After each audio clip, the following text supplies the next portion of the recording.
Good morning, everyone. Thank you for coming to our panel. So there are a lot of things on at the moment. I'm sure there's been a lot of discussion in previous panels over the last few days. It's a time of climate catastrophe, emergence of right-wing politics, poverty, worldwide inequities, pandemics, culture and land-based wars, among many other crises. You might be wondering, do we need utopian thinking? And what is utopian thinking? If these are some of the questions that you have, then you're in the right place. This panel is designed to question and explore why we still need utopian thinking now and as sociologists. As we wrote in the panel description, there is a strong historical commonality between sociology and utopia. Both sociology and utopia are engaged in making explicit the processes and relations embedded in the social imaginary, of explaining how social processes work and what needs to change. However, they do it in slightly different ways. Sociology foregrounds what utopia backgrounds, and while utopia foregrounds what sociology represses. Sociological models are explicitly holistic, descriptive, present or past-oriented. They're also imaginary, but sometimes this is more often implicitly so. And utopian models are explicitly holistic, imaginary and often future-oriented. So thinking about utopia within sociology requires that we understand utopia not as a plan, but as a method of thinking, both as present and possible future societies, making explicit assumptions within sociology itself and breaking the silence about sociology's potential contribution to an equitable and sustainable future. So to discuss some of these ideas, we bring together three amazing scholars to discuss methods and theories and practices around entanglements between sociology and utopias in the past, in the present, and in the future. Collectively, we're going to explore why utopian thinking matters and why we need it now, perhaps more than ever. We're interested, to borrow from Donna Haraway, what matters we use to think other matters with, what stories make worlds and what worlds make stories. So our panel today features Professor Emerita Ruth Levitas from University of Bristol, Dr. Lisa Garforth from Newcastle University, and Professor Rebecca Coleman from the Bristol Digital Futures Institute. And I'm the chair of the session. I'm Kat Jungnickel from what's left of the Sociology Department at Goldsmiths, which is not a very utopian story these days. But all of us have published on various aspects of utopia over the years, from utopia as history and memory and place and its ethical responsibilities in the present and future, to practical activism, green utopias and speculative sociologies and environmental hope, and from future making as everyday practice and arts-based interdisciplinary methods in sociological imaginations, through to the power and politics of wearable utopias mapped onto bodies by historic inventors. That last bit is actually mine. I was invited to chair this session by Mikela Benson, whose idea this entire session is based on. And because we talked about how I have actually been accidentally studying utopias for the past 5 years or so. I studied 200 years of clothing inventions in the European patent archives to understand how and in what ways inventors have used new forms of clothing to resist, to subvert, to remake and to reimagine the worlds around them stitch by stitch. So utopias can come in many different forms, including wearable ones. So now we're going to talk with experts who have been doing this for much longer and in much more depth, and to see what we can learn about why we still need utopian thinking now. And we're going to start this by inviting all the panellists just to give a brief kind of sense, an introduction to their entry points into utopian thinking and thinking about utopia. So I'll start with Ruth. Thank you very much. Thank you, Kat. I came to utopia through William Morris. When I was 17, I was wandering around the house going, I don't know what to read. And my mother handed me news from nowhere and said, try this. And that was my entry point into utopian thinking. And Morris remains my touchstone, as you will find from some of the quotes I'm going to use today. That was really nicely brief, Ruth. I think Kat mentioned you'd sort of ended up studying utopia accidentally for me, and I think that's the case for a lot of people. We bump up against it in the pursuit of other things and other ideas. It was very deliberate for me. It seemed very clear to me quite early in my career as a sort of cultural sociologist, that fiction was a really, in particular speculative and utopian fiction, was a really, really lively place. That complemented the kind of social problems approach of a lot of sociology, where we find a lot of things, diagnoses of what's going wrong, and the capacity of fiction to work through potential alternatives seemed really lively to me. And then I was delighted to find that somebody had written a book called The Concept of Utopia, and that would really help me kind of clarify my thinking and use those ideas in a much more systematic and thoughtful way. Hello. So it's really interesting to kind of hear your way into studying utopias. I think me also, in terms of it being kind of a bit accidental. And really for me, my way into thinking about utopias is through broader work on futures. So in sociology, the work of Barbara Adam and John Urry, but also kind of broader theory and practice in the arts and humanities, which is about the need to creatively imagine better alternative futures. So this idea that what we have now isn't inevitable, it doesn't need to be this way, it doesn't work for lots of humans and non-humans. And as Kat said, while it might be really hard to hold on to this at particular moments of time, it's also kind of necessary to do that. So that's where my interest comes from, and especially around what methods and methodologies we might need to develop in order to kind of do this work of imagining and making futures. And for me, that's kind of around creative, arts-based, interdisciplinary methods, working a lot in collaboration with artists and designers and curators and writers, creative writers, and communities as well. So yeah, that's my way in, and that's my kind of way of thinking about this topic. Great, thank you very much. That certainly whet the appetite for all of us wanting to know a lot more about how you work with, how you think through, how you've written in the past, and how you kind of think about your work in relation to utopias. So now we're going to invite everyone to give 15-minute kind of presentations, a little bit more, and to show some images of the kinds of work that they've been doing. We're going to start with Ruth, if you can share with us just why we need utopia, for social transformation and the education of desire. She's going to talk about sociology in utopia, about utopia as method, and the importance of being undisciplined. Thank you, Ruth. I'm going to start with anthropology. Because when Mikola asked me to do this, I said, I don't have anything new to say. I've been retired for 10 years. But then, and she said, that's fine. But I also remembered a conversation I had with the poverty researcher Peter Townsend, who I used at one time to work with. And I said to Peter, I hate repeating myself. And he looked at me as if I was absolutely mad and said, the same things keep needing to be said. So, what is utopia for? We need utopian thinking, as Kat said, really, because the present state of the world is intolerable. Gaza, Ukraine, climate catastrophe, famine, wildfires. Closer to home, extreme inequality, with one of the richest nations in the world leaving millions of children in poverty, with soaring housing and heating costs. And even after a change in government, these banners from the 2010-2015 coalition era remain pertinent.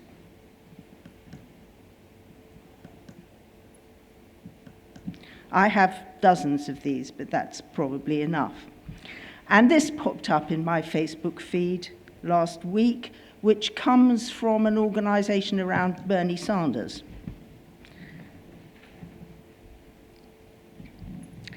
The interesting thing about capitalism is that it's entirely incompatible with the future.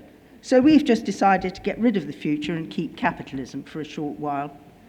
So we need the world to be otherwise. We need to reclaim the future. Enter utopia. For in order to build a better, more sustainable and equitable world, we need to be able to imagine it. As William Morris said, it must be, the wrong slide. The interesting thing about capitalism,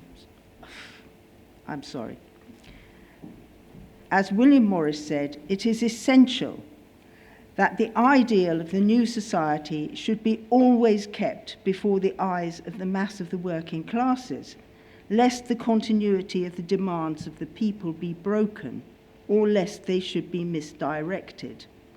Or, if you want that in biblical terms, where there is no vision, the people perish. Now, commentary on Morris, especially by the French anarchist philosopher Miguel Abansur, stresses the importance of utopian imagery in consciousness raising. Abansur sees the proper function of utopia as the education of desire, articulated through an alternative set of values, sketched as an alternative way of life, and that this cuts through the taken for granted character of quotidian experience. So, like sociology, utopia functions to defamiliarize the familiar. And Morris, too, saw the importance of the education of desire. It must be remembered that civilization has reduced the workman to such a pitiful existence that he scarcely knows how to frame a desire for any life much better than that which he now endures perforce. And by the workman, we should understand, actually, all of us. Thanks largely to Morris, I was a member of what Frederick Jameson refers to as the secret party of utopia before I was a sociologist, and I became a sociologist principally because I wanted to change the world. It was 1968. I was very quickly disillusioned and disappointed, but also puzzled. Sociologists, it seemed, at best only wanted to understand the world and were largely antagonistic to any explicit desire or intention to change it, as if a distinction between is and ought rendered ought illegitimate. And if this was less true of the Marxist tendency, they, for other reasons, which I won't go into now, were also hostile to utopia. And to understand this antithesis between sociology and utopia, we need a little history.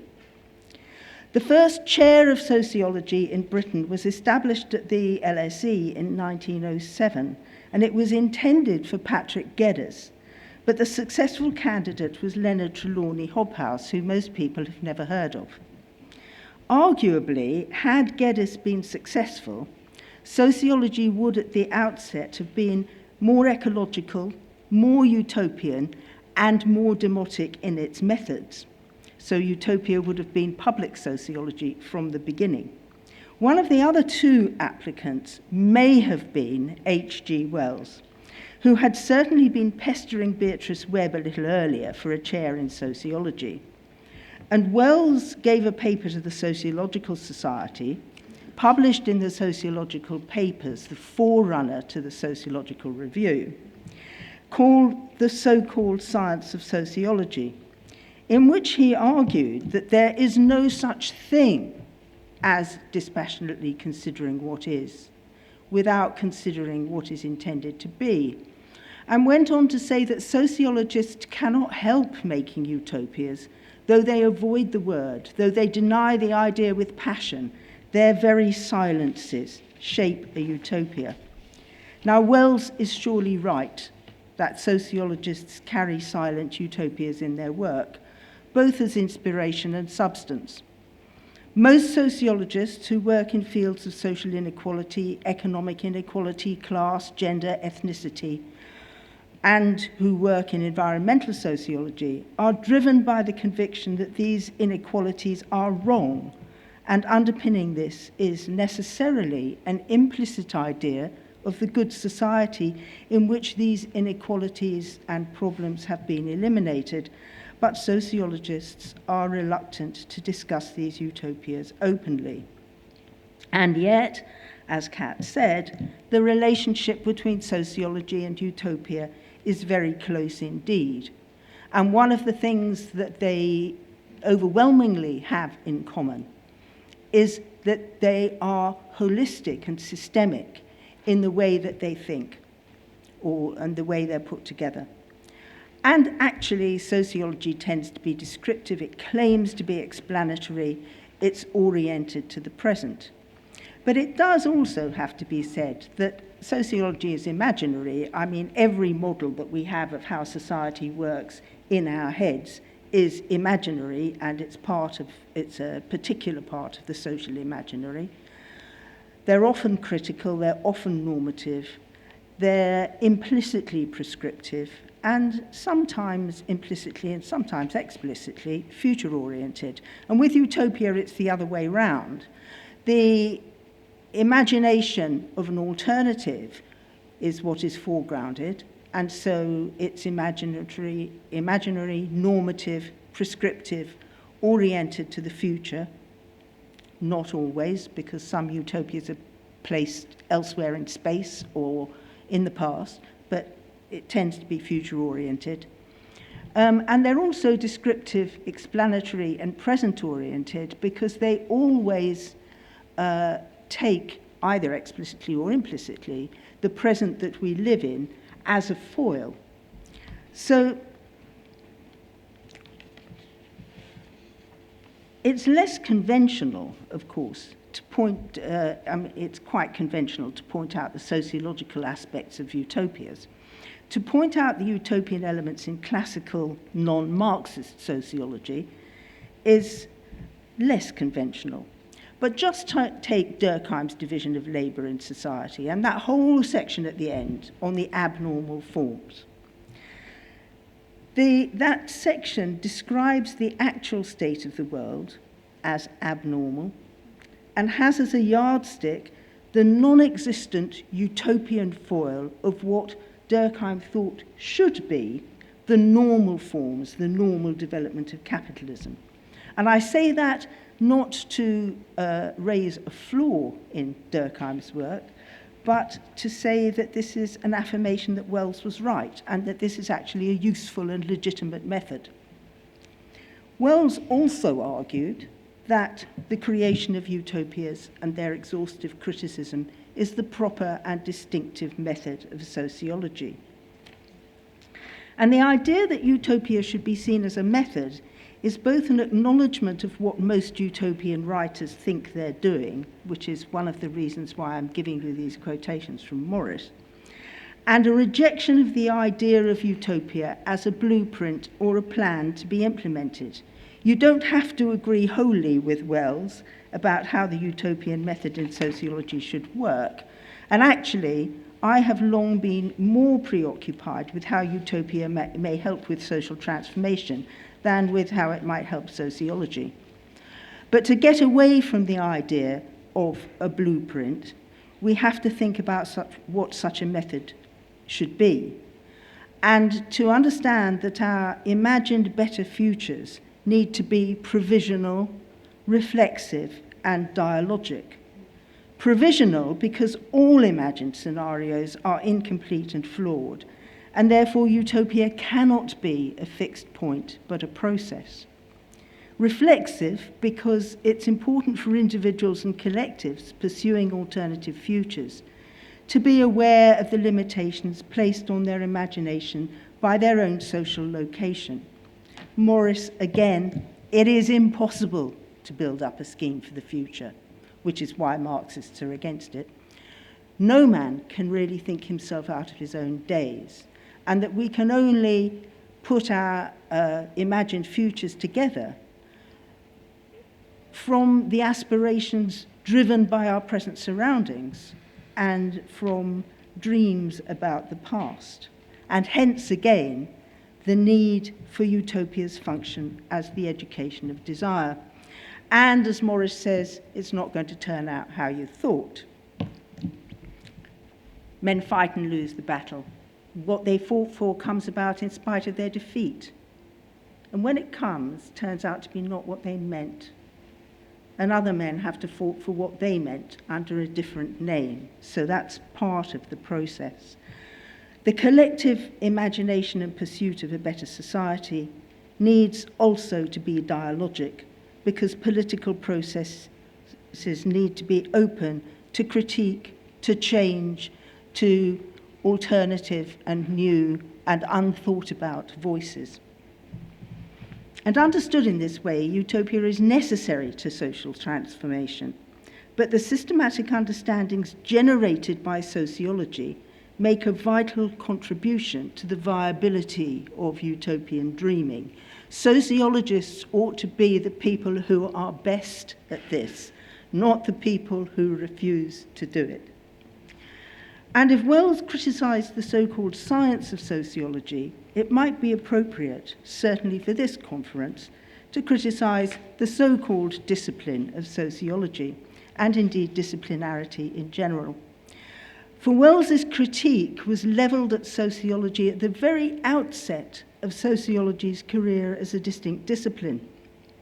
And the claim to scientificity was at the core of claims for sociology's respectability. And that's largely why utopia was evicted.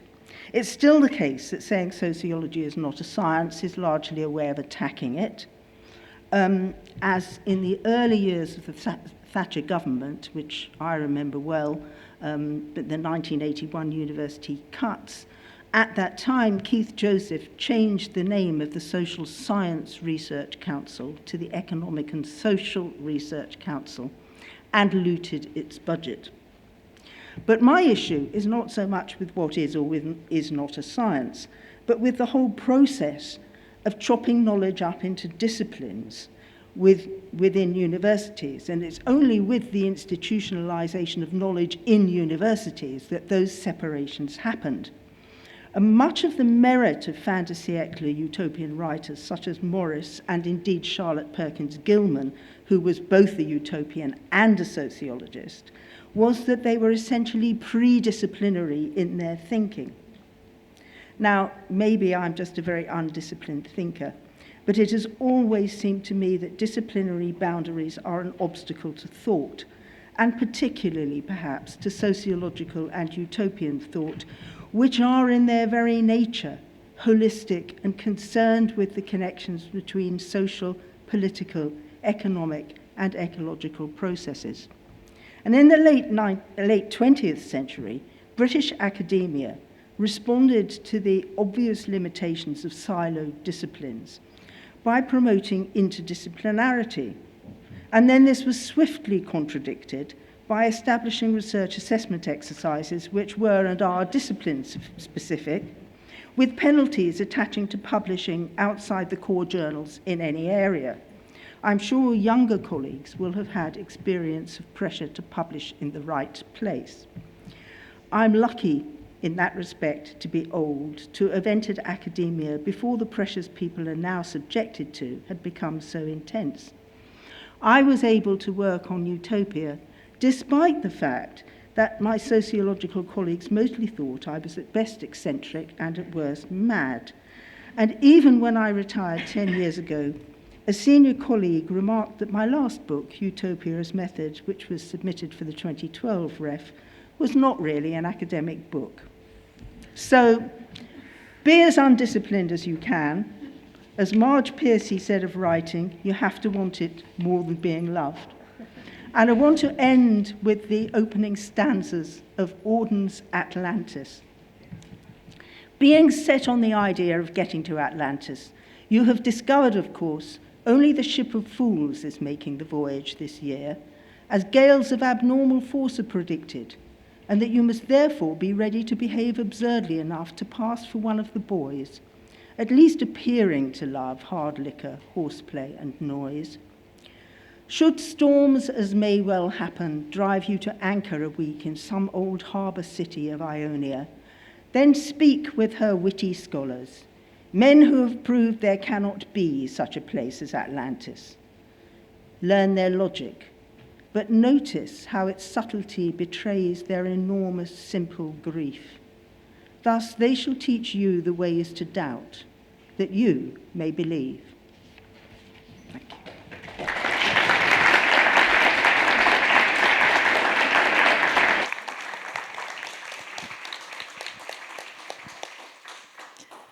Thank you so much, Ruth. There was so many beautiful and inspiring things in that. I've made lots of notes just for myself, let alone all the questions, and I'm sure people are also generating questions for the end of this session. I certainly want to be part of the secret party of Utopia, or we should start one of those up, or at least make badges for it. Can I invite Lisa now to share with us some of her work on impossible imaginaries and ecotopian possibilities. She's going to discuss more ordinary and abstract utopian hopes and desires and speculative sociologies. Oh, thank you. Thanks for that nice introduction, Kat, and thanks, Ruth, for giving me a lot to follow. I sometimes feel like that's basically in sociology what I've been doing for the last 10 or 20 years. But I'm going to talk specifically about how I came into thinking about utopianism in relation to what I think call green utopias, partly because in the 20 years since I've started thinking about this, I think I've moved away from a notion that what I'm interested in is ecological or nature utopias, and I'm much less comfortable with that concept, much more interested in kind of the more than human and post-human notions of how we might think of living through and with and against the climate crisis, right? So that's the kind of work I've been doing for quite a long time. And I've been doing that with texts, and Ruth already mentioned Marge Piercy's Woman on the Edge of Time, and with working with the novel All Was Coming Home by Ursula Le Guin, with Kim Stanley Robinson's some of his earliest forays into utopian fiction and thinking, Pacific Edge, and I'll come back to Robinson later. I wanted to think and write about where we might find what you might call a speculative sociology of a truly just and sustainable society, given certainly in the global north and certainly with the kind of tools we have to think with in politics and sociology, that this and certainly on a large social scale, this didn't exist and had to be imagined into being in some way. And it's certainly true that by the second half of the 20th century, there were lots of manifestos, lots of philosophical and political interventions into ecological thinking that could tell us what the content of these kinds of societies might be like, right? How we might live more lightly on the earth, how we might think about what we would now call degrowth, and what we might then call a kind of radical vision of sustainability, how we might find forms of well-being and forms of life that were less interested in consumption and much more interested in cultural and spiritual forms of well-being. But to bring them to life, to make them feel livable, to make them look lived in, I think speculative fiction does a really special job there. Now, some of you might be aware that around science fiction, there's quite a lot of theoretical work on the capacity of this sort of fiction to do what Darko Suvin calls cognitive estrangement, right? To present something new, something novel, and a different kind of world, and invite us, therefore, to kind of take up an estranged or alienated critique of our taken for granted normal way of life. But I think these novels do a bit more than that. They engage us empathetically, affectively. They're sophisticated narratives that make us care about the kind of people we might be if we lived in these worlds and the kinds of people who do live in these alternative worlds. So I started my research career at the edges of sociology, but my experience in British sociology is that most of us position ourselves pretty much at the edges, right? I don't know where the centre is, and I don't know if any of us do. But at the edges of sociology, thinking about how fiction, speculative fiction, might offer a kind of holistic vision of social alternatives, but more importantly, might help us want to read about it, to understand it, to enact it, to live in it. So that's the kind of work I was doing, underestimating entirely the gravity of the climate crisis and what was going to be around the corner, and what might need to happen to utopian and speculative modes of thoughts as we hit up against the idea that the climate crisis now, instead of being projected into a future that might happen and that we might be able to avoid, now implodes into our everyday in a kind of mess of injustice, unfairness, fear, all the things that Ruth's mentioned. And so I spent a lot of time in the last 10 years, I think, wondering what utopia might be, what it might do in this kind of world. And I think I use this quote from Kim Stanley Robinson quite a lot to kind of suggest a lot of things about what we might do, how we might still need utopia and what we might do with it in this context. And the way I would summarise this is there's a strong sense, I think, in Robinson's work that utopia has to become a little bit more modest and more humble in the face of the climate crisis as it becomes more necessary. Robinson's arguing here that utopia, as he says, has been kind of picked up and taken out of a kind of relatively obscure set of literary genres and jammed into history. It insists that we have to keep thinking about the possibility of something better and different. So for me, climate crisis has radically kind of challenged the ways I was thinking about what an ecotopian or a sustainable future might look like some years ago. That the idea that we could think about that kind of future on the conventional timescales of lifetimes and generations, that we might think of sustainable communities as local and embedded in bioregions as small, and that we might think about human relationships primarily between humans and between known landscapes. If we accept with Robinson and others, or we might not accept the terminology and we might want to challenge some of the assumptions, but if we accept that we're in some version of the Anthropocene, right, that we've been forced into a kind of human and geological long history now, then the very notion of what we might think of as the future, as Alice Marr was saying yesterday, is fundamentally changed, both as we look back and as we look forward. I've said erasing the future here, the climate crisis erases the future, and that's not really right. It reconfigures it in some very specific ways. The Anthropocene invites us to decenter the human, and it fundamentally reshaped the context for utopia in relation to genre. Most of you will be aware that if you read speculative fiction about climate and the environment now, finding a fully blown, hand-on-heart, fully utopian novel is quite a difficult task, and if anyone knows one, please let me know. That's not to say there aren't fascinating utopianisms in fiction, in solar punk, and in the cracks of all sorts of fascinating, weird and dystopian novels. But the kinds of novels that I worked with that were produced between about 1975 and about 1995, I don't think can be written anymore. So I think trying to think about the ongoingness of much more muted forms of utopianism that have to exist within and alongside crisis is now the kind of challenge that the crisis is making for us. And I am a bit of a Pollyanna, but I think that utopianism doesn't exist because I bring it into being as an analyst or a sociologist. I take from Ruth's work to an extent, although you might want to contest this, but certainly from the work of Ernst Bloch and other utopian theorists, that utopianism is there, right? It's not for me to bring into being. It's utterly ubiquitous, right? We live in shitty social circumstances. We register that lack and that absence by desiring something else. That's a property of the social to me. It's not a special capacity of novelists or sociologists to kind of bring that into being. I've used a quote from Lefebvre there to kind of summarize some of that. And also, I teach a module on utopias. I like to bring in a new kind of everyday utopian person every year to kind of illustrate that. And because I've been possibly escapistly hiding in Becky Chambers' very heartwarming fiction recently, I kind of use her as a fantastic example of how that works. So I want to think as a sociologist about the ubiquity of anticipation and hope, the perhaps relatively uneducated aspiration to a better social future as something that exists in the social as a social thing. And I've written a little bit before about, for me, it's important to dislocate that from individual agency and intention, to think about utopia as a fully social thing, as something that I think, as Ruth's written in the past, that emerges out of a kind of socially constructed response to a socially constructed sets of losses, lacks and absences in the social world. And using kind of resources from STS, Haraway and Latour, I think I'm increasingly interested in thinking of utopia as part of our social networks, right? Something that's affective as well as cognitive, but that's something that moves and pulses around in our social worlds. And we need utopia as method in Ruth's sense to kind of orient to it, but it's there, whether I bring it into being or not. And it's these more abstract, unshaped, emergent forms of utopianism that I've become more interested in as a sociologist, and thinking explicitly as a sociologist in the last few years of my writing and thinking.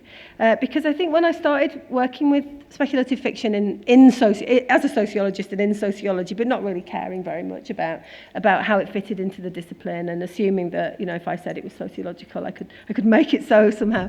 But I have been trying in more recent years to think a little bit more systematically about where utopia sits in relation to the discipline of sociology, partly because I've been very lucky and privileged to work in a place with fantastic qualitative sociological colleagues for a long time who are definitely not utopian theorists, but who have helped me think a lot about the relationship between utopia and sociology.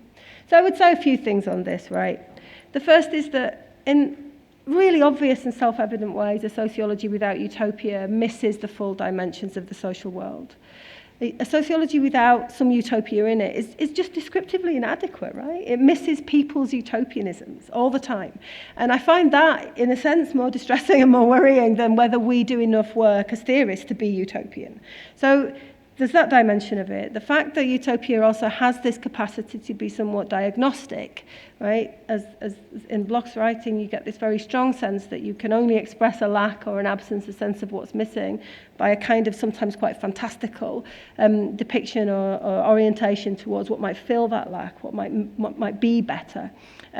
Means that, sociology needs utopian desires sometimes to diagnose what for people is lacking or missing.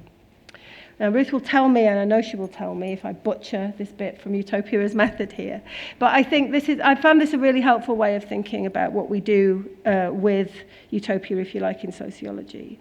That we might want to contrast, as Ruth does in Utopia's method, a utopian sociology is fully committed, that is committed to infusing social theory and social thinking with resonant, holistic visions of better societies and contesting them and finding their limits and problems, with what I'm a little bit more comfortable with, I think, with a sociology of utopia, which I see as, relatively modest extension to the kinds of critical and qualitative sociology that many of us do all the time, to investigate everyday utopian hopes and desires, to find the utopianism in the networks and assemblages of the social, and to give space to emergent, muted everyday desires and visions. And it's this that kind of brings me to the last few points I wanted to make about the relationship between utopia and sociology, especially around this theme of disciplining and undisciplining. And I'm going to be both a little bit more positive about the possibility of discipline than I think Ruth has been, and also a little bit more critical of it as well, because we all need to be both critical and hopeful, I think, about what disciplines can do to us and for us. So I borrow these images from Jessie Kander's artwork for that LP of Björk's Utopia that came out about 5 years ago. And I quite often work with the images and the sounds from that album, that record, because it is so at the edge of kind of the most fantastical, the most kind of provocative ways of doing utopia, the least obviously social, but for me, very interesting way of thinking about utopia in the end as desire, right? The utopia in the end is about wanting something different. And I think in utopian studies in recent years, we've come to be very interested after Abensohr, after Bloch, in the idea of utopia itself as able to educate desire, to encourage us to want more, to insist that we demand the impossible. But I'm also interested in the kind of pre-educated desire, the ordinary everyday desiringness in ongoing social situations. And although I think it's important for us as sociologists to be able to refine and be part of that process of wanting more and insisting on more and educating desire in that way, I'm also kind of interested in what might get lost in that process. I think there's something fundamentally fascinating about the fantastical, the excessive, the resistance to realism in utopia and speculative forms of art, visual, literary, musical, I think. And I worry a little bit when we focus primarily on more formal modes of utopianism in sociology and in literature, or turning utopia into politics. And I think Eric Olin Wright's influence in sociology in this respect has been really interesting, right? As an intervention that seeks very much to preserve the realness of real utopias, but also dismiss the parts of utopianism that don't feel like they fit neatly into a left set of social projects, right? The desiring, the too muchness. So as a sociologist, I think, in the knowledge that others are more politically oriented to the way in which utopia might become part of more fundamental kind of and useful social projects, I think I like to attend to the way in which utopian traces are there in everyday affects, in anticipations and cultural imaginaries, and sit a little bit with the desiring part of utopianism and what it can tell us about who we are and what we do. So to come back to this question of disciplining and undisciplining, then I started with the idea that we might consider those specific three novels because they matter a lot to me, but utopian novels some utopian novels as forms of speculative lay sociology. And other ways in which we might welcome utopia alongside sociology and into sociology as a lay form of social thought, that works both through affects and feelings and practices of hope and envisioning, that can be very formally elaborated through literature, in intentional communities, through manifestos, in art, but is also very much present in commodified culture, in art forms that we might not be entirely comfortable with politically in some ways. And it brings me back to this sense of what is the relationship between utopia and sociology, whether it's a question of inviting sociologists to become more utopian, whether it's a question of proliferating conversations, and I think that's what it comes down to for me. So I recognise that disciplines can be blockages, that disciplines can be obstructions, that disciplines can get in the way of creative thinking, but disciplines are also spaces where we think together, right? Where we agree for the time being to share a set of terms, some approaches, and think together and go deep into things. And that's how I understand sociology. I'm sure people will correct me if I'm kind of missing that. And the same is true of more elaborated utopian forms, right? They have their own forms. They have their own forms of art. Literary utopias in particular, because they're really, really important to me, work in that kind of way. They have their own distinctive forms. It's not up to us as sociologists to replicate them or to bend them to what we think they might do for us as sociologists, but to have a conversation with different kinds of utopianism and let that kind of inform, that kind of openness inform the kinds of practices that we have. And I think I'll end there. Thanks everyone for bearing with.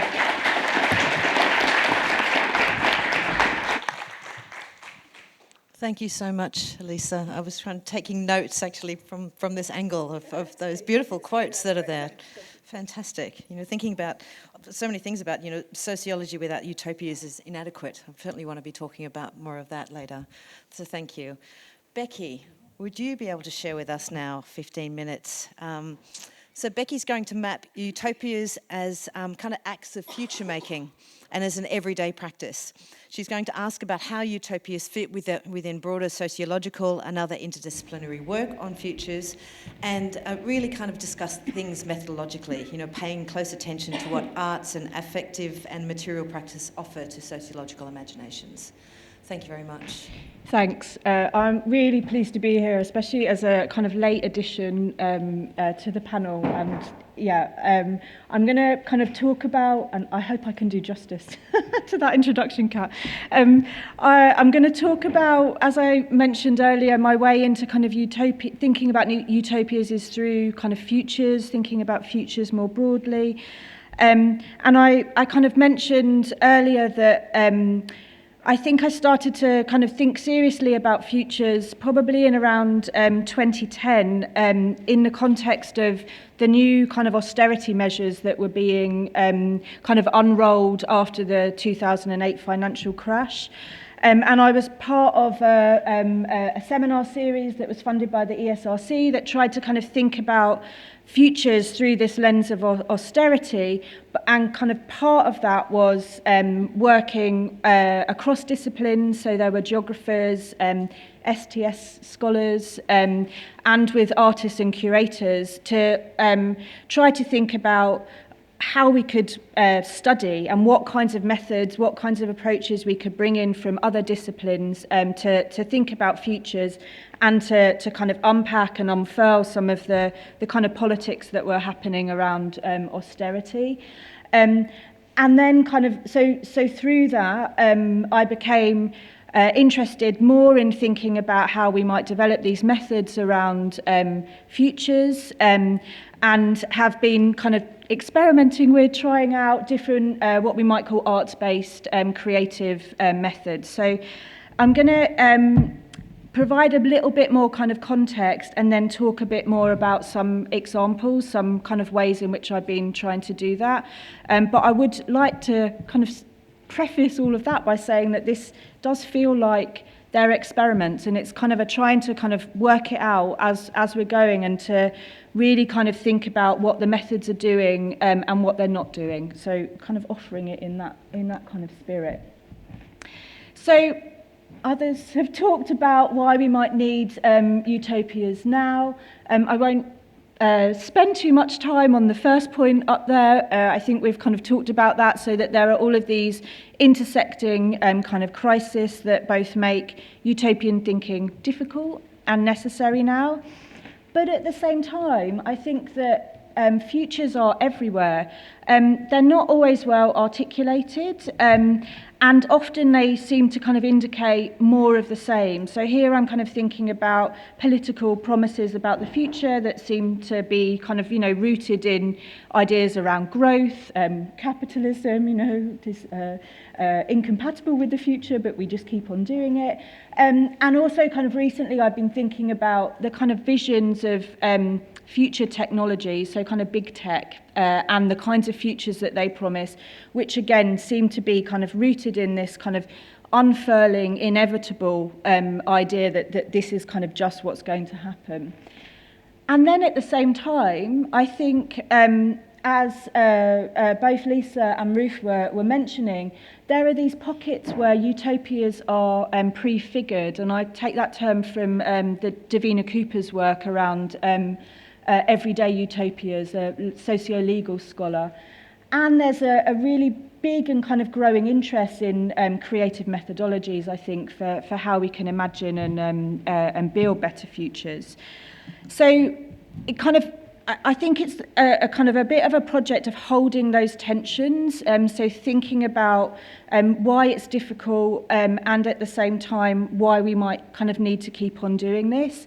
And one of the ways in which I've been thinking about this kind of more recently is in relation to the pandemic. So I've been kind of quite inspired by an essay that was published in the Financial Times, actually, right at the start of the pandemic, by the novelist Arundhati Roy, and it was about India's response to COVID in those very early kind of weeks of the pandemic. And I think she lays it out really nicely, where she was talking about the pandemic as a kind of portal to these different futures, these different utopias. And she says nothing could be worse than a return to normality. She talks about how historically pandemics have forced humans to break with the past and imagine their world anew. And so this pandemic could be a portal, a gateway between one world and the next. And we can choose how we walk through this. So we can take or drag the carcasses of our prejudice and hatred, or we can walk lightly, ready to imagine another world and ready to fight for it. And I really like this for its kind of spirit and kind of thinking about how we can use a crisis as a moment to kind of imagine differently, and at the same time to kind of recognise that, there's a whole lot of kind of politics around that. So who gets to imagine a future, in what context, in what circumstances? So again, this kind of this tension, this kind of politics here. I've been very inspired by Ruth's work and kind of using that as a kind of a way of thinking about utopia futures as methods. So Ruth's argument that the core of utopia is the desire for being otherwise better understood as a method rather than a goal, and kind of then taking that semi-seriously. So what might it mean to think methodologically about this, as well as kind of theoretically and empirically. And so, various projects I've done, I think, have been kind of animated by those kinds of questions. So I'll talk about some of those in a minute, but also, I think there's lots of connections with what Lisa was saying here about my approach is really to try to kind of think about futures as part of everyday life. And so part of what I'm interested in doing is really kind of like illuminating and drawing out the very significant but sometimes kind of overlooked aspects of people's everyday lives that are around this kind of future making. So it might be really kind of mundane, kind of quite boring or kind of overlooked parts of our daily life, so how we plan. It could be around the imaginations that we have for what we want, how we want to live, what we want that to kind of feel like, promises that are made to and by us, attachments. So thinking about the work of geographer Ben Anderson, who talks about attachments, what we invest in them, how they sustain us or not. So also the work of the cultural theorist Lauren Ballant around kind of cruel optimism and that kind of tense and dynamic relationship between optimism and the future, and the kind of questions around inequalities and difference. So like I said, like who gets to have a future, who gets to imagine and make futures. That's been really brought home to me kind of recently. I'm doing a lot of work with various community organisations in Bristol, and you know, a few of them are like, yeah, this is really interesting, but the horizon, our kind of temporal horizon is right here. Like we're dealing with, you know, immediate kind of crises, and while we might like this idea around imagining futures, we don't have capacity or kind of time or resource to do that. So yeah, really thinking about those very kind of practical ideas around, yeah, really who gets to kind of imagine and make these futures. So futures then are political, they are plural, it's not a or the future, there are futures, there are utopias. And that futures are always in the making, so they're not this kind of predetermined pathway that we're inevitably progressing towards. I won't read through these, but I thought it might be helpful just to put a kind of sample of theoretical accounts of futures that I think have, well, I found really inspiring. So from feminist work, from queer work, and from black theory as well. So these ideas around how, yeah, we need to kind of keep believing in this idea of the better future, of the kind of utopia, and that this is a kind of method. We kind of need to keep believing in this in order to kind of try to make worlds different, worlds kind of that are more livable for more people.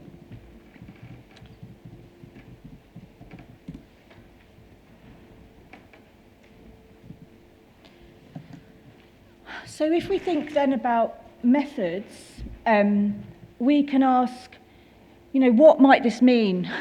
How do we kind of do these methods? If we take those ideas around, it's necessary to do this, it's political, it's plural, it's always kind of provisional, they're always in the making.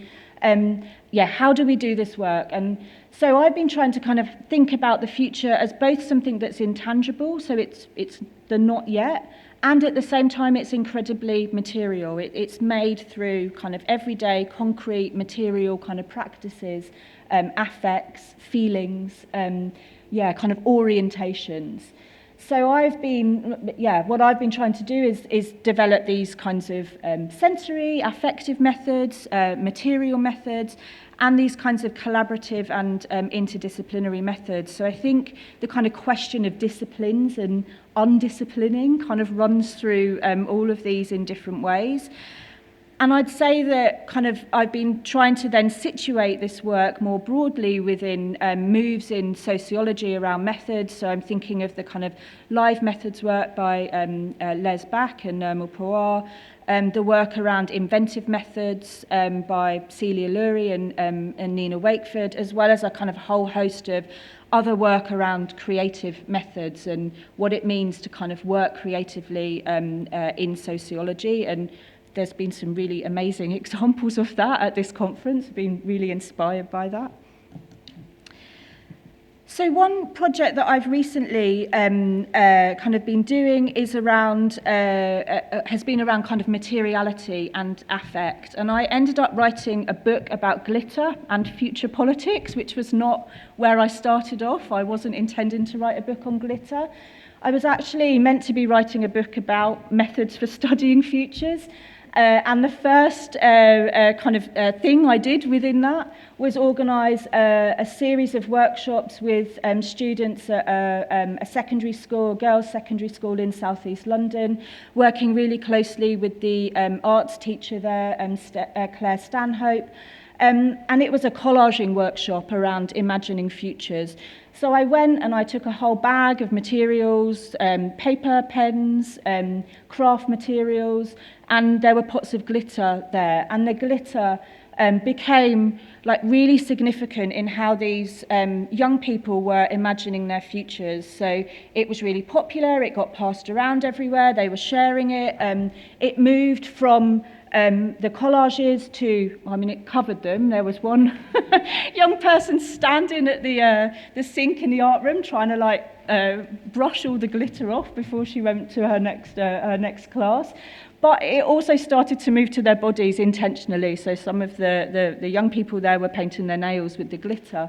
And when they left, there was glitter everywhere. And I was just like, okay, this is really forcing me to notice it. This material here, its properties, it's spreading, but it's also kind of really affective. Like it's, they were really enjoying kind of working with it. And they used it in their collages to kind of illuminate particular aspects of their futures that they really wanted to see. So they were making pictures, writing words, making collages, and the glitter was there as a way to kind of really frame, emphasize, illuminate their futures.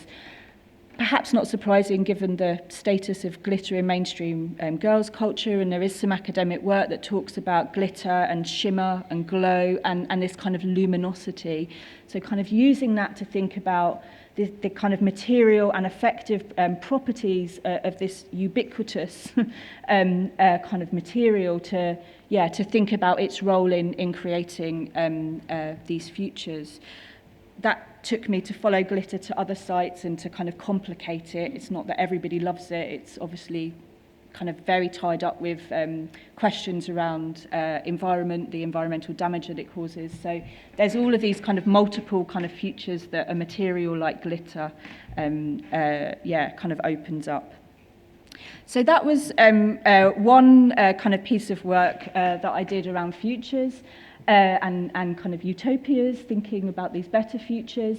Another one recently I've done in collaboration with Dawn Lyon, Corinne Van Emmerich and Chloe Turner, as well as a broader team, interdisciplinary team, was around the future and kind of feeling in the pandemic. So kind of going back to the Roy quotation around futures. So it seemed to us that in the pandemic, futures became really kind of important, and there was no kind of ignoring them in that context of the pandemic. So plans were changing, imaginations of what the future might be, whether there would even be a future at kind of some point. So we worked with mass observation and commissioned a directive around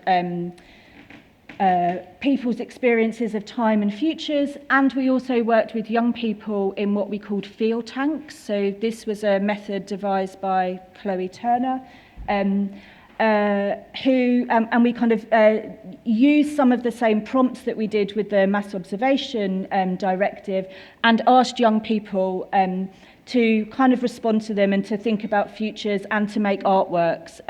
We also work with artists who then worked with some of these young people to kind of create a response to the research.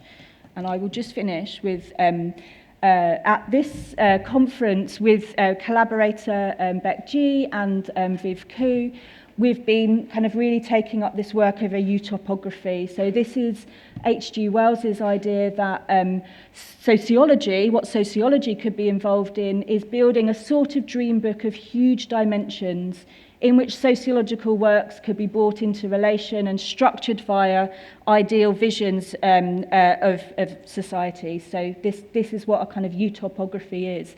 So we've been working to try to kind of create materials that could go into a utopography. And I think that might be a starting point, and there are other kinds of methods that we might want to develop to kind of build this utopography and to perhaps think about it as a kind of a form of public sociology as well.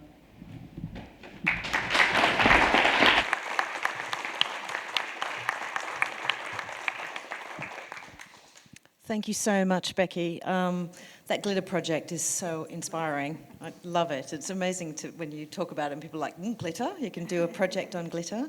I also was really struck about how sometimes utopias and futures kind of force you to study them, and how glitter kind of emerged for you like that. I think all of us have got kind of stories about kind of not going in to study something and then stumbling over it and feeling compelled to follow that particular, series of crumbs somewhere else, or glitter somewhere else. Thank you so much. So as the privilege of the chair, I think I get to ask a few questions first. So I'm going to do that within our limited time and then open up the floor to all of you. So I have lots and I'll keep them contained and maybe ask more later in the break. But I wanted to ask, because of the theme of the conference about disciplinary edges, and I think they come up a lot in the things that you've been talking about, but I wanted to talk about the disciplinary boundaries, how they kind of challenge, what kind of challenges they pose to utopian thought and to the study of utopias, and how the silo disciplines that we kind of all work within, we train within, and are really important to us, and I'm paraphrasing some of the things that you've all been saying, but how they are really important for how we think with, but also have to think around in order to work with and explore and challenge ideas of utopias. So I guess my question within that is, how do we think with, but also around our sociological frameworks in order to do this kind of utopian work? Ruth, do you want to start? Well, I mean, having really just dismissed disciplinary boundaries, I would say one of the things that I found most difficult, actually, in writing the book was the 2 chapters that are on art and music, because I was extremely aware that although I like art and I know quite a lot about it, I'm not an art critic. And also there's a real issue about translation, really, between a visual medium and then trying to explain it, which is one of the problems of art criticism, actually, is that it works on a different sort of level. And similarly with music, that if you're going to argue that music is a gateway to another world, then how do you talk about that as a sociologist? How do you talk about it as a musicologist, which I'm definitely not? So, and then also, as Lisa said, there's the issue about the relationship between literature and sociology, because it has its own forms, and that they are, the discipline of literary writing and literary criticism is actually different from a sociological analysis. So there are actually different forms, and it's quite difficult to bridge them. But I guess, we have to try, is all I can say. We have to try.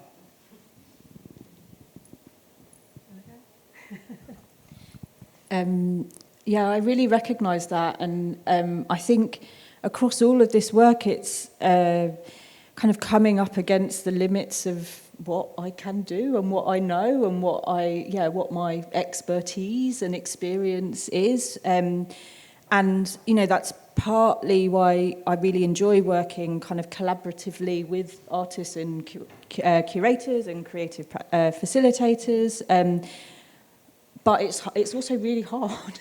Like you do keep kind of coming up against that, and also recognising the ways that interdisciplinarity, I think, is often kind of encouraged in principle, but then there are all kinds of various institutional structures that make that really difficult, whether that's within the university or kind of auditing institutions, funding bodies. So kind of shuttling back and forth between, this is sociological and this is how I would explain it sociologically, whilst also kind of trying to think, this is interdisciplinary, and this is a form perhaps of kind of doing sociology publicly as well. Like, what does it mean to work with communities or to be creating work that might go into an exhibition, for example, and not into a, that you don't then write about it.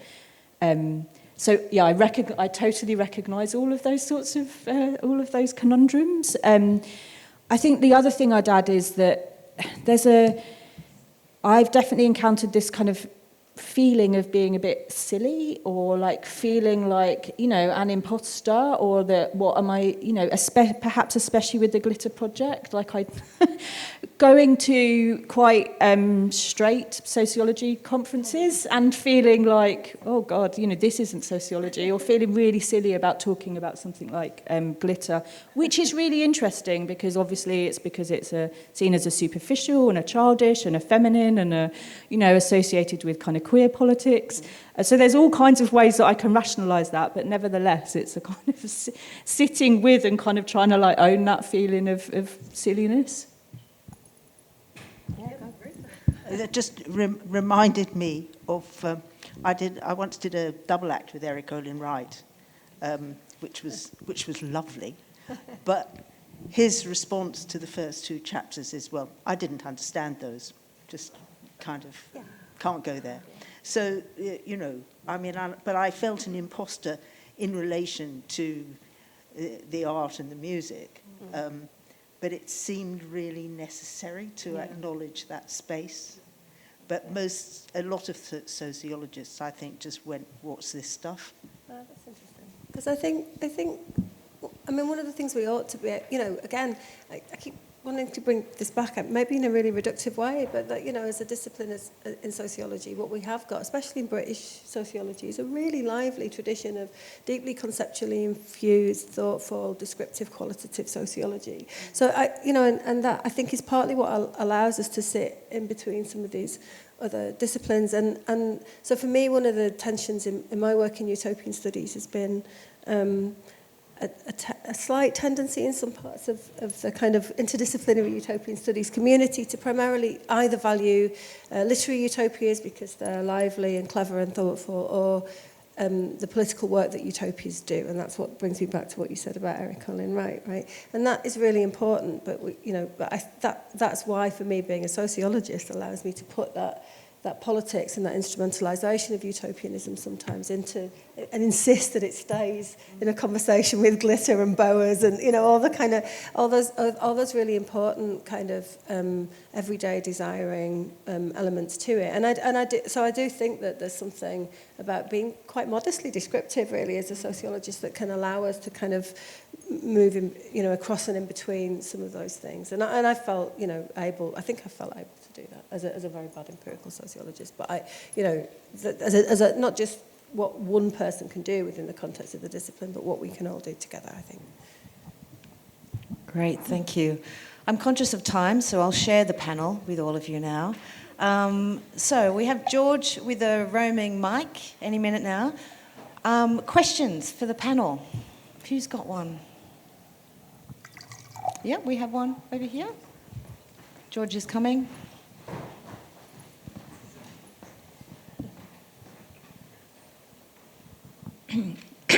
So this is for the whole panel. Thanks so much. My name's Alice Ma. I find utopian thinking very inspirational, and I've very much appreciated all of your work, both from the political side and from the need to imagine difference.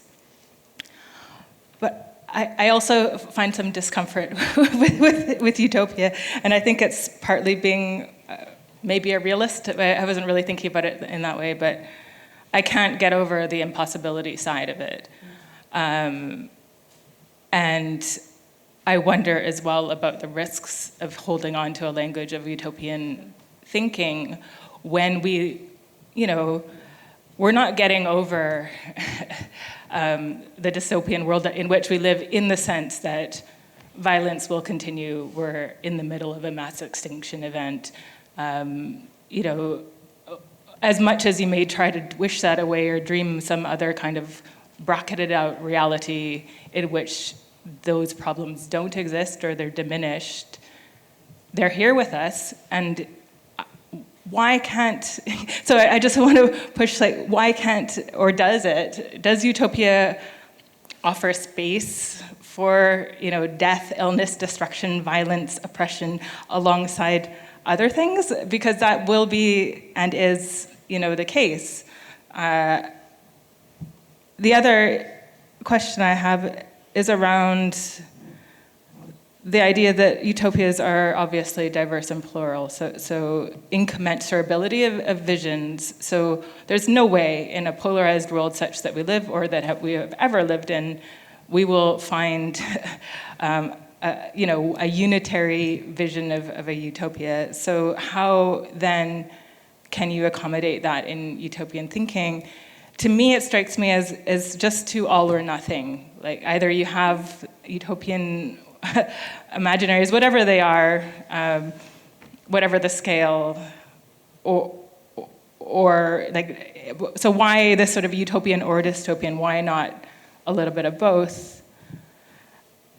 And then just, lastly, I don't know if I'm a realist, but what I love about a utopia is, I would think of it more as like, I subscribe to, say, degrowth, or so how do we get there? So it's also about the question of pathway, and I think what I miss in some of these visions, which are lovely, many of them and inspiring, is how do we get there, and how do you address the question that will necessarily involve conflict of some sort because of the incommensurable visions and because of the realities in which we face. So thank you. That was great, thank you. Who wants to start with some of that? Great. I think that's probably one of the really kind of fundamental questions that challenges utopian thinking. But I think that I would answer that by saying, if you think about it as a method, we don't get there. That, in a way, is the whole point of saying it isn't a goal. It can't be a goal, because whatever you do, and whatever you imagine or try to do, is driven by the limitations, not only of what it's possible to imagine given where you're situated, but also what it's possible to do given where you're situated. So that you can't look at it as a goal that you have to get to. You have to look at it as something which is provisional and therefore guides what we do in the present. And then you will end up somewhere else, and you will realize there's a lot of things you imagined or hoped for are either impossible or no longer what you want. And so you have to, again, collectively try to move somewhere else. Now, I think that the issue of so I'm not so worried about how do we get there, because we don't.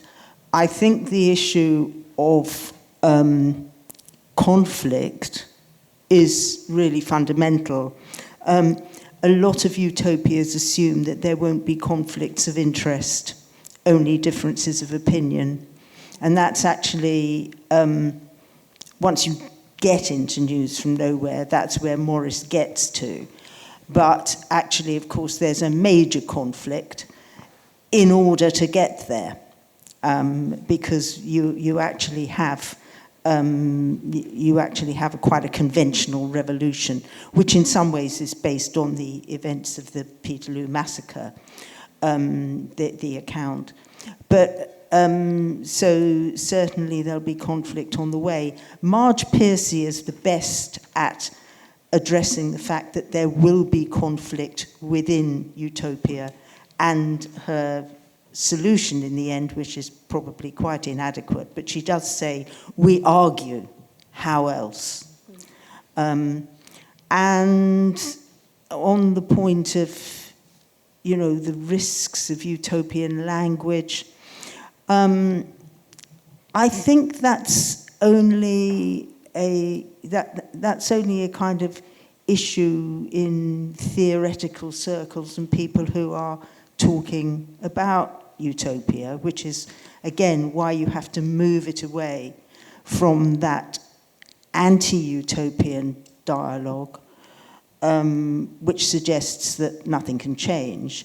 But also, I agree about I actually agree with Lisa that the stricture of realism is actually very problematic, because there's a real question about who says what's real, who says what's possible. But I just think that if we don't imagine better futures and try to work towards them collectively, then there will be nothing but the death and destruction. And I would hope for something better. I'm not really sure how to follow that. Or the question, I mean, there's a big, deep questions. I was thinking, Alice, when you were talking, that, I mean, there's numerous responses to the kinds of questions that I could have given you to the way you asked them, right? I could give you a theoretical argument that, you know, I think utopian studies has spent the last 20 or 30 years grappling with these issues and coming up with a much more processual, inclusive notion of utopia that links it to certain kinds of critique and change. I could give you literary versions. You know, I think Ruth's already mentioned that some of the most valuable literary, especially environmental utopias, are ones that have, in the work of Tom Moylan's work, shows really clearly how those kinds of texts you know, that they're very much not about wishing reality away. They're about working through and out the other side of a kind of a difficult and messy reality. So, all, you know, those are all answers that I guess people who work within or on the edges of utopian studies could give. But I'm hearing a different kind of question, right? Two questions in what you're saying that I think maybe if I allow them to be that bit more challenging. So one is the question of realism, and I definitely would want to follow Ruth on that, right? I mean, that is a kind of empirical and an existential question for me, right? I mean, you know, like I said, I think you could call it something other than utopia, you could call it anticipation, or you could call it hope. But I think it is empirically part of our shared world, and that we have to do justice to it in that way. And then in the end, you know, I ask myself, do I want a realism that doesn't have room in it for critical alternatives and the possibility of thinking otherwise? And I really don't. So I think we have to hang on to that and insist that is part of the world that we're in and that we want. So that's kind of one partial answer. And then I suppose the other is, maybe it is a bit indulgent to keep using the language of utopia that are helpful conceptually in certain kinds of academic settings, and that probably might not be that useful when you take them out into the world. And I have not got an answer to that, but because the popular notion of the public notion of utopia is either as useless escapism or blueprint totalitarianism. So it might be that, you know, that's something that I will definitely think a bit more about whether, you know, the level of comfort you might have with that when you want to kind of engage with different kinds of communities and practitioners. So thank you for that. It's really helpful. Yeah, thanks. They are the questions, I think. My thoughts are really well organised. I would agree with Lisa that I think that this kind of what I've called future making, or we might call it hope, or everyday utopias, is a really central part of everyday life. It is happening, and so it is, as Lisa was saying, really important to kind of make sure that we understand that and kind of, do justice to that. I was also thinking the slide that I put up with all of the theoretical kind of conceptions of the future, I could just have easily put a slide up with all of the kind of critiques of, from feminists, from queer studies, from black theory around why it is indulgent to kind of keep thinking about the future. And what this does is, you know, it takes attention away from the present, and that's actually kind of what we need to be attending to. So I think it is that kind of, you know, this might not be an adequate response, but there's something around like recognizing and holding that tension at the same time, for me, that it is really important to kind of keep doing the kind of work of thinking around how it might be, how things might be otherwise, how things might be different. And I could give examples of that, but I'll stop because we're running out of time, but I'm happy to chat afterwards. Yeah, unfortunately, we are very close to time. So has anyone got just, I think, a quick question? Yes, there is one there. We might take one more, and then we'll have to keep the rest for the break. Thank you. Thanks, George. Thank you. I mean, I think my question kind of piggybacks into the prior question, so I guess it's just maybe an extension. So I'm just wondering, I mean, in terms of language, like the linguistic politics, and I'm also trying to think, because I speak, a few Indian languages, so I'm just trying to think, what would be a translation of utopia, and it's very interesting that the few languages that I know in India, like the direct translation would be something which is imaginary, which is fantastical, and so in a way something which is unreal and almost unattainable. And since we know that aspirations are very much governed by the logic of social hierarchies, so I'm just wondering, seen this way, it seems like a very bourgeois kind of a concept. I'm sorry, but then, so what would be the working class capture, of this term in a context where you have distress, poverty, and it's just lacks. Can be understood only in lacks. So what would be that? I'm just wondering again. Yeah, thank you. I mean, I'll make I think this has been hovering on my mind throughout the whole talk. That the unequal distribution of the capacity to hope and dream is what's coming out of this conversation really powerfully, I think, and that's incredibly important. I was talking about, I didn't talk about it in enough detail, but to think about. We need to think about the unequal distribution of the future and of the prospects for future making. But on the other side of that sits, in the sort of tradition of utopian thinking that I'm schooled in, insofar as I'm schooled in anything, it's from a strong Marxist tradition that assumes that the utopia comes from those. It has to, the root of the most radical forms of utopianism are absolutely. I feel like I can't believe I'm having to articulate this in front of Ruth, who gave me the language to talk about it in, really. But I mean, it comes from. That's precisely the point, right? It's precisely not bourgeois. It's precisely the kind of radical insistence that this is the wrong world for us that pushes back against it. Now, how that insight survives when it's troubled and deeply troubled by feminist, anti-colonialist, anti-racist critiques, I don't know, but maybe there's work for all of us to do around that would help. But I'm not suggesting that people have the resources of time and comfort to necessarily be indulgent with that kind of utopianism. But on a less individual and a more social level, surely the argument is that it's the people who are least served by the existing social arrangements that are in where you're more likely to get the kind of really hard critiques that have that edge of alternative possibilities within them.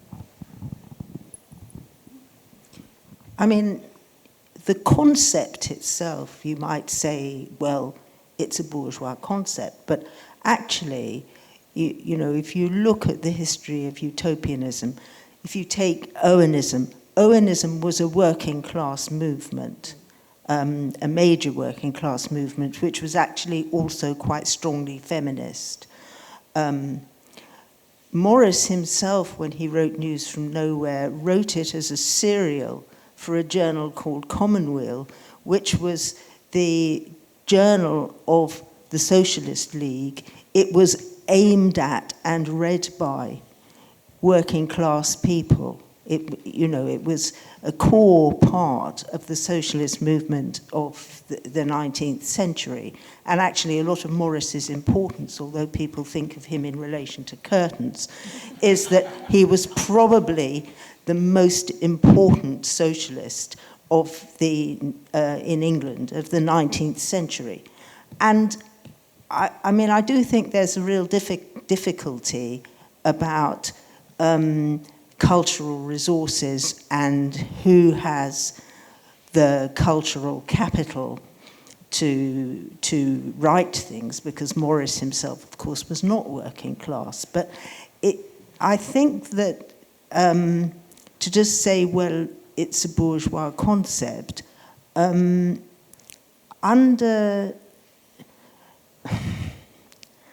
records the way in which working class movements, feminist movements have fought for a better society and have sometimes articulated this through visions, partial or whole, of a better society.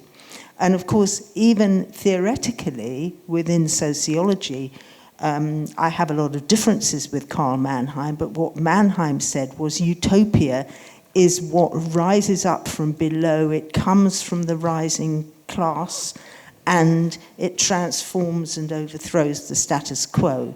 As I say, the Mannheimian analysis is quite problematic, but there's always been this idea that it comes up from below, from the oppressed. And I guess what we might be looking for is Gramsci's organic intellectuals here. I think we're at time. We're a little bit over time. Thank you so much to all of you for attending, for your attention, for your questions. And can you join me in thanking the panel of Ruth Levitas, Lisa Garforth, Rebecca Coleman, and also Akwigo Emejulu, who unfortunately was on the panel but couldn't join us today. So thank you very much. Thank you.